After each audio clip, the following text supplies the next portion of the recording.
um, technical difficulties that we've had, and also forgive the noise in the background. I'm at a youth center. And so today we're going to be discussing our Erie County Cultural Capital Grant. It's been a long time coming. I know a lot of the organizations have been waiting patiently for this to commence. And so here we are today.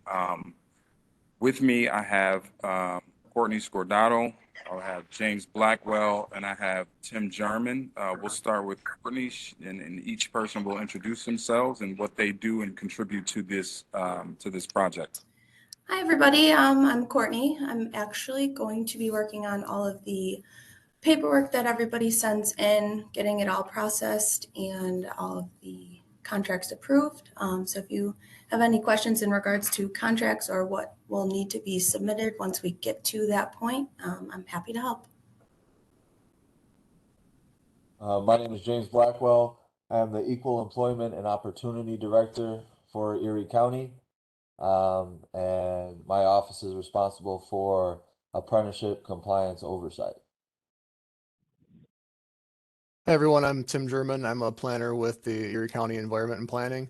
I've been a county planner for a little over 5 years and about 2.5 of those with Erie County. So happy to be here. Thank you. Thank you. So before we get started, just to let you know, this will be recorded, and this is primarily for the use for if someone or an organization could not attend, then at least they can go back and listen to this webinar and get the same information that you all are getting. So we can go to the next slide, Tim. So today, briefly, we're going to go through the background of the program and some allowable expenses. We're going to discuss their environmental reviews and the procurement process that we expect.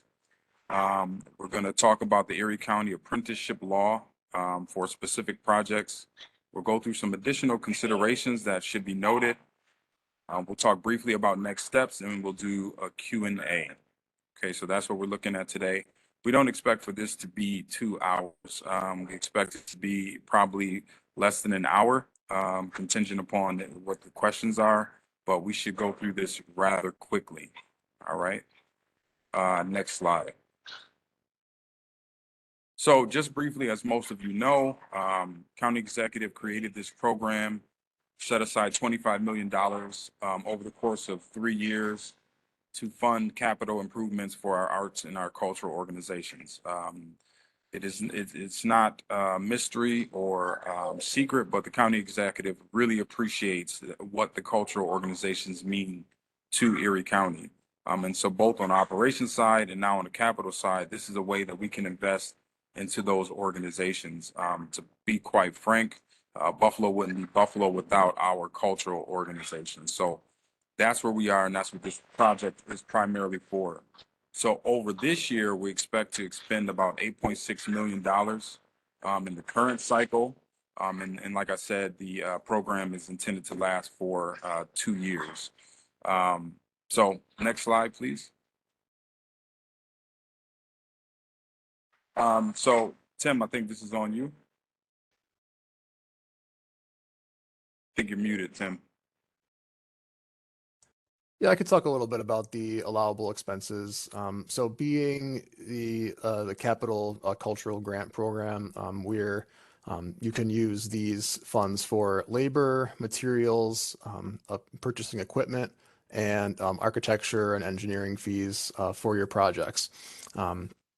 Some things that it cannot be used for, you can't use it for purchasing real estate or any of your day-to-day operating expenses, so rent and payroll, things of that nature. So just to kind of get a little further into it, some of you may have heard of us talking about the environmental reviews, also known as SEEKR. It stands for the State Environmental Quality Review. Also is referred to sometimes as SECRA, which is the act that created it. But just to give everyone a bit of a high-level synopsis of what that is, it's a state law and an accompanying set of regulations that requires that any action by a public agency is reviewed for its potential environmental impacts. And so that statement has a pretty broad definition, right? So it really applies to any time a government agency approves, funds, or undertakes on its own any action, which could be an administrative action, construction projects like this, and what have you. So where that comes in for us is that we need to complete seeker before we can enter into contracts with all of you to fund these improvements. And so the good news is that the vast majority of these projects are considered type 2 actions, meaning that there's no in-depth review needed. These projects are, or actions are, considered to categorically not have significant adverse impacts. And so that's sort of the um, the idea there. So examples of what we're talking about here, which again is the vast majority of these projects, in place renovations, repairs, restorations, small building additions under 4,000 square feet, and equipment purchases, which I know a few of you are doing.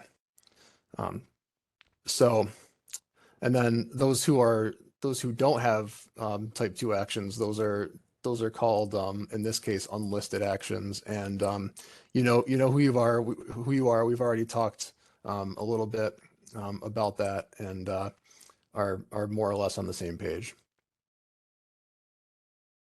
So the end point with the seeker review that we're working toward is a document, some kind of document, usually a memo or something of that nature, which just states where it's the agency which states that the project is a type 2 action. It's been it's been given a cursory review, and it's been classified as a type 2 action.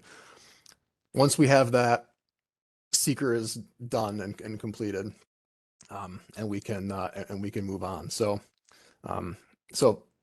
really all that to say that it's really shouldn't be too big of a lift for most of you. If your project requires approval from your municipality, from the planning board, or if you're getting funding from another public agency, seeker may have already been completed. And if that's the case, then we can accept that type 2 determination from another agency. Otherwise, we'll go ahead and do the seeker ourselves, and we'll produce that memo, and we'll file it away just to demonstrate that that seeker is completed and that we're complying with the law. And that's really what we're looking to do here, is to just build a file on each of these projects to demonstrate that we're complying with each of these requirements that we're talking about. So that's sort of a good segue to go into solicitation and procurement. At a minimum,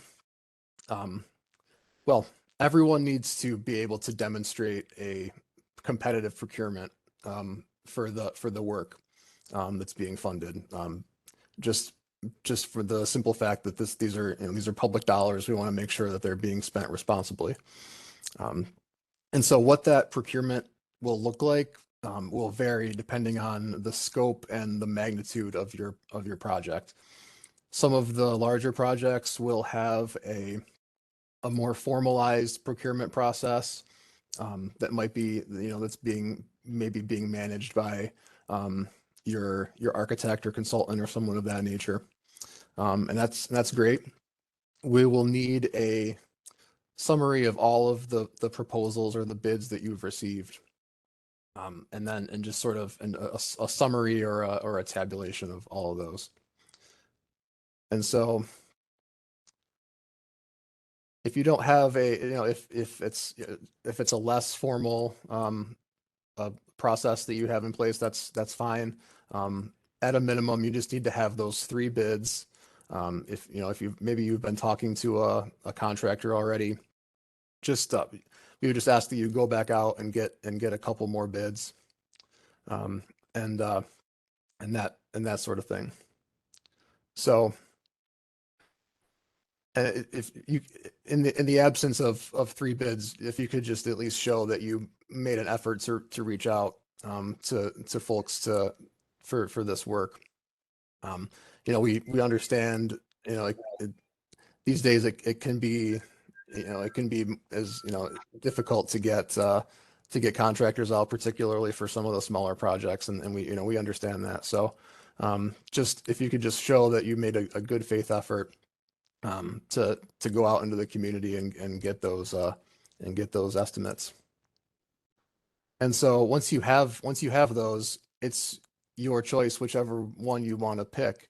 But if you decide not to go with the low dollar amount, you just need to give us a brief description of why that is.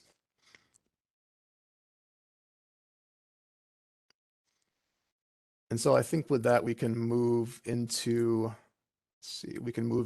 apprenticeship. And for that, I will turn it over to James Blackwell from our EEO office. Very good. Thank you. Good evening, everyone. So as you can see, for those of you calling in, our apprenticeship law is local law number 3 from 2018. You can look that up online. We have all of our local laws listed on the Erie County website, so you can familiarize yourselves with that law. Essentially, this applies to any construction contract that gets in excess of $250,000. That would trigger the 10% total work hours to be performed by apprentices on the job. So that would trigger that. And just to kind of piggyback off of what was previously said through the competitive bidding process, one way of helping to show good faith efforts in meeting this would be to reach out to union shops, identify contractors who have signatories with unions, and try to solicit bids from them. All right, so I would advise you all to be proactive in the event that you find yourself exceeding $250,000. Throughout the process of doing work on the contract, it's important for you all to monitor the progress, and that's twofold, right? So it protects you all on the back end if you're actively monitoring and communicating with whatever the subcontractor is or the prime contractor, pushing for participation. So let's say you're at 2% participation, and the end of the project comes and you got 2%. You want to be able to say, hey, look, this is what we did. Starting from the very beginning through the competitive bidding process, we reached out, document that. If you have emails, that's ideal. And then throughout the duration of the project. But for some of you, the apprenticeship requirement will apply. So definitely familiarize yourselves with that law, and I would definitely take my advice certainly on the front end, including union shops in the bidding process. If you're looking at, if you don't know where to go, you can look at New York State Department of Labor. You can just type that in Google, apprentice programs, and that will give you the certified list of apprentice programs. There'll be a search bar within that website, within that web page, and you can type in Western New York, and that will give you all of the certified New York State apprentice programs within the region. I think I pretty much covered it all there. So I'm gonna kick it back over to Mr. Baines. All right, so if we can go to the next slide, additional considerations. So one thing that we have to make sure that with buildings that are not owned by the organization, so if you lease property from a landlord, then we're going to have to do what we call a restrictive covenant. And what that means is that it essentially requests the owner to allow for that property to be maintained for the use of the nonprofit. So for example, if you lease space and your space is a theater, for example, then in order to receive the funds, we would ask that the owner maintain the property as a theater for a specific period of time. Again, this only applies to organizations that lease space from a landlord. And so essentially we'd be asking the landlord to say, hey, we're going to improve your infrastructure. We're going to, install a new HVAC system or something of the like. In response, the county is saying, we don't want you to then get a new HVAC system and then kick the theater group out. We want you to at least hold that space for the purpose of the intended good to benefit the community, which is in this case, in this scenario, would be a theater. And so we can talk more. That won't apply to everybody on this call, but for those who lease space, we will have that conversation with you in more detail once we get into the nitty gritty and have that contractual conversation with you. So Tim, you want to take the next bullet? And then James, you can take the one after. Sure. And just on the site ownership as well too, like just to say that if for those that are leasing their space, the landlords will need to be pretty closely involved with that too. So, but like Thomas said, we'll be able to work those out on a case by case basis. And so just on the actual transfer of the funds and the disbursement process, there have been a few different ways that we've done this in the past for those who have worked with the county before, but in this case, we've decided that it will be made in 4 payments. The award will be made in 4 payments. We'll give you the initial 25% upfront, and that will allow you to get started on your project.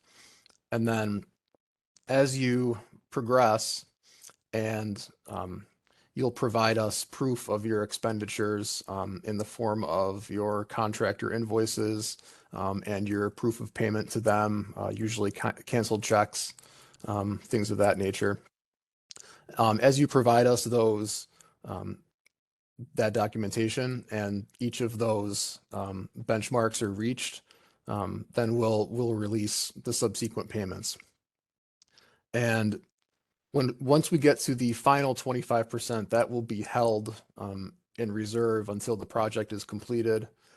We'll make a final visit out to the site just to get eyes on everything and see it. And that's when we will release that final payment.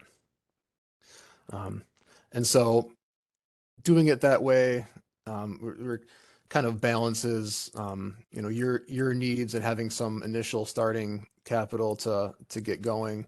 And it also protects the county as well in the process. So that will be the process for making the disbursements. And James, do you want to talk a little bit on the MWBE? Yeah. So with county government, anytime county dollars are included, we want those dollars to be representative of the community as a whole. So we always encourage the inclusion of minority and women-owned businesses.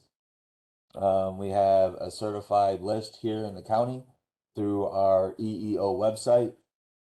So you can just type in on Google just a simple search function for Erie County certified MWBEs, and that will populate. And then you can also look at New York State's website, and they have some New York State MWBEs, and you can search that by region. So, and Thomas, correct me if I'm wrong, because we have a million different contracts going around here. There are no specific goals assigned to this. We just want to encourage, participation. So where applicable and where we can make that effort, that would be great. And, document that so that can be something that we can highlight. Yeah, that's correct. I mean, just like James said, there is no, stipulations or regulations similar to, the state of New York, which has, 30% MWBE goals. We are just strongly suggesting that, we are being equitable in how we contract for this work that needs to be done.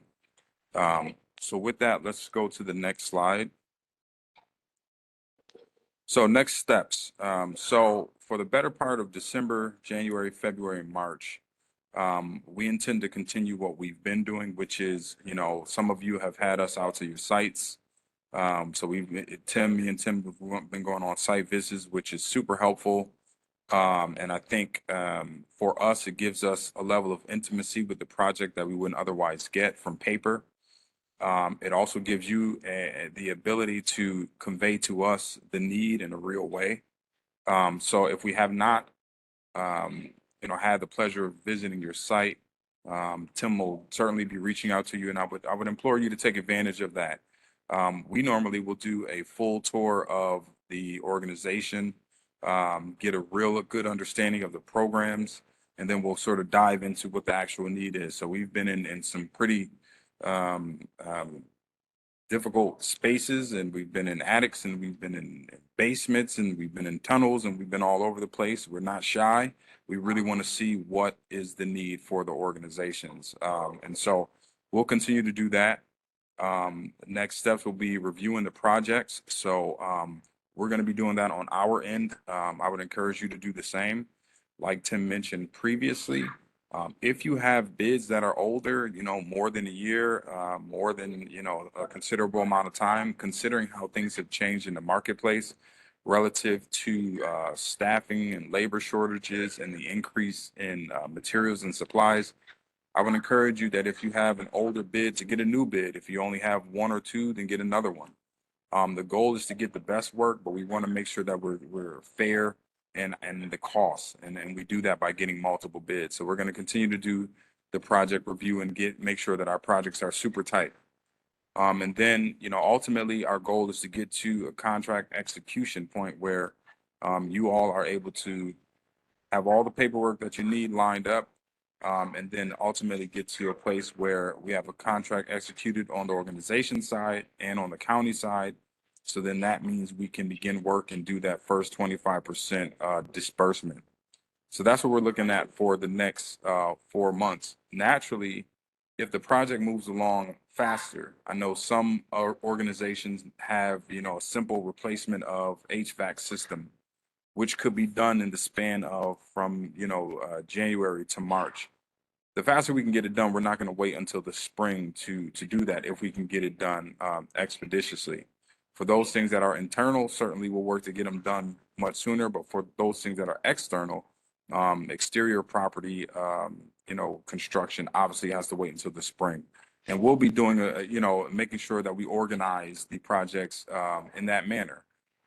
So that's what we intend to do for the next few months. And we can go on to the next slide. So without further ado, that's the 3,000 level perspective of the program and what you can expect for the next few months. And now we're going to open it up to a few question and answers. We'll be cognizant of the time. If you would like to put questions in the chat, we can take it that way, or if you would like to raise your hand, we can do it like that as well. So feel free to ask your questions at this point in time. We've got Dan Shanahan. Okay, thank you for taking us through this and doing it so efficiently. Sure. A question about the process of accessing funds, because I'm trying to figure out how long we should be looking for financing or a bridge loan. After that initial 25%, how long do you envision the reimbursement or the disbursement of funds happening after we submit invoices? So we're pretty efficient at the county. As long as your paperwork is in order, we tend to turn it around. I'm probably, within 2 to 3 weeks. So as long as your invoicing is in order, everything is on the up and up. We tend to turn it around within 2 weeks, if not sooner. For my stint at the county, I've never had an issue with payment. We tend to be very efficient. So it's not going to take, 45 days to squeeze a payment out of the county. We understand what the work is, and we understand that these are organizations that aren't, flush with cash. So we tend to keep the ball rolling. Yeah, so I don't foresee an issue with payment, but I would say, no more than 3 weeks at the most. Thank you.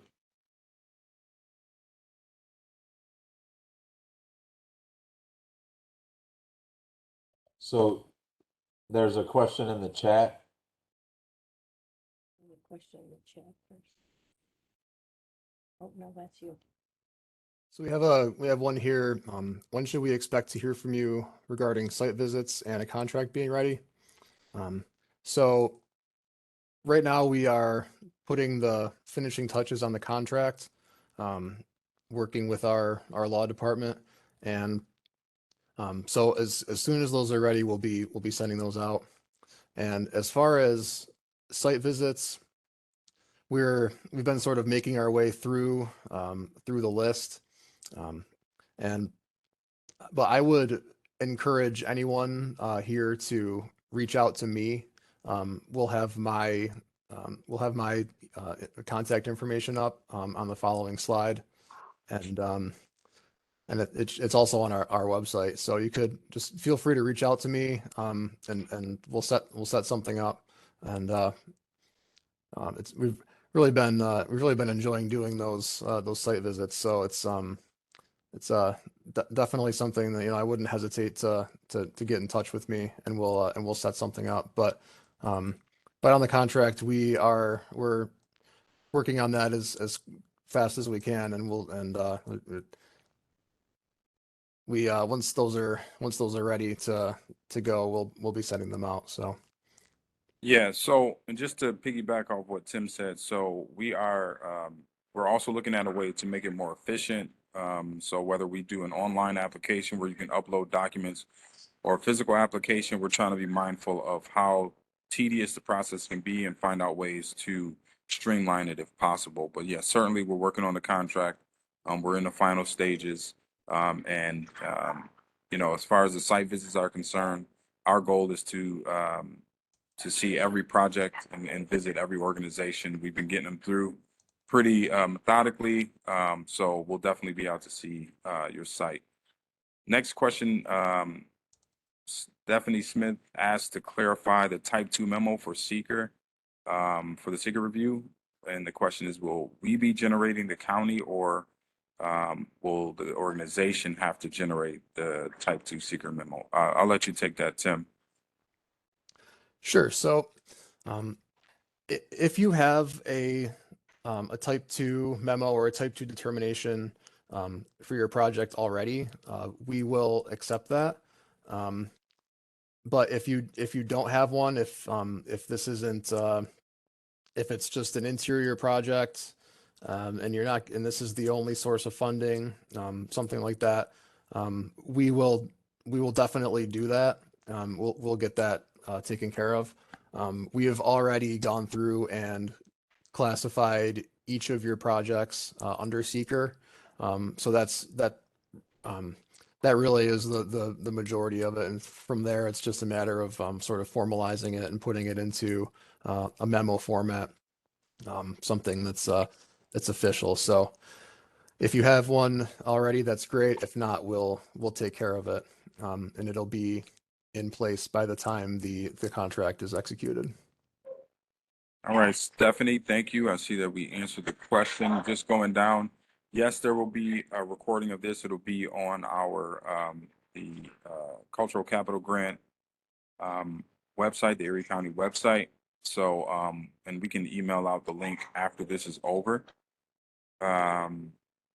Another question from Lori is if we are replacing a portion of our HVAC and it needs to be a specific manufacturer. Certainly. So this would be like a sole vendor type situation. And again, really the objective here is to just document exactly what you put in the chat, which is, this is something that it was a component of an existing system that needs to be, dealt with by a specific manufacturer. That makes sense. So that would suffice. So no issue there. Dan, again, is there a template for wording the owner needs to supply if we are leasing the property? We have a 35-year lease. Yes. So with regards to the restrictive covenant, certainly we'll have language in a form in the contract for you to use to have the landlord sign and execute. So no worries in that regard.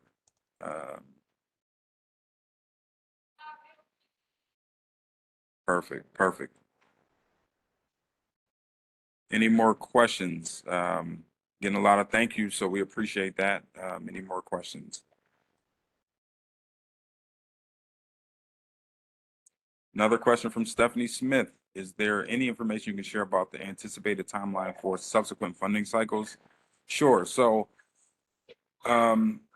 this program, like we mentioned earlier, will go on for the span of 3 years. Now, it should be noted that if you received funds in this round, it's probably unlikely that you'll get funds for the next round. But that's not to say that you shouldn't apply.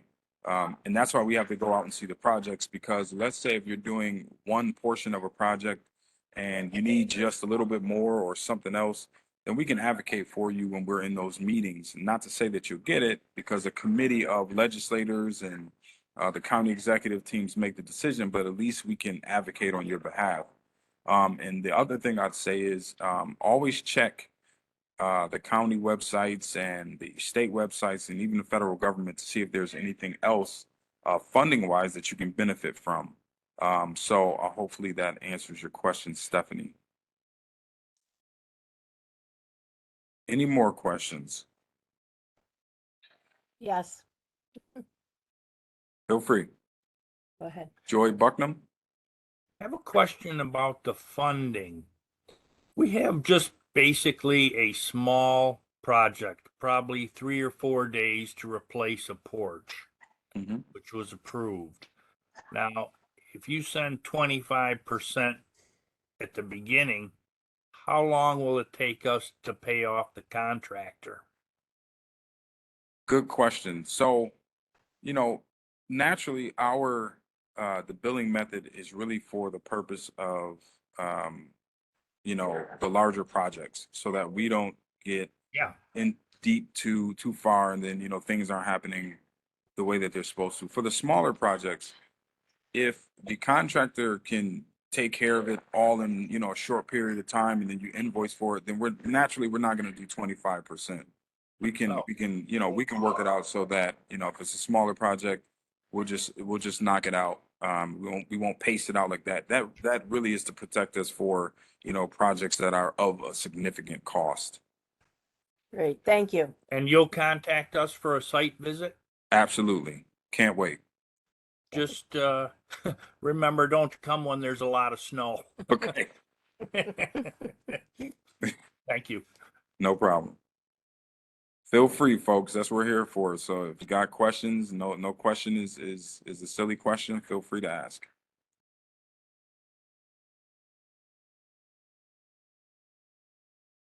Also, if you think of a question later, Tim, why don't you throw up that last slide? You know, feel free to email Tim, call Tim, and he can answer any question for you. We're okay with that. Like I mentioned before, we'll send the slides out, or the link to the slides to the Erie County website so you can have them.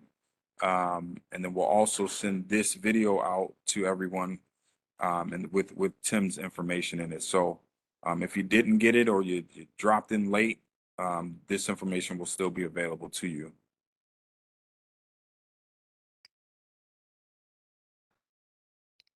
All right, folks. So hearing none, I want to thank you all for hopping on this call with us today.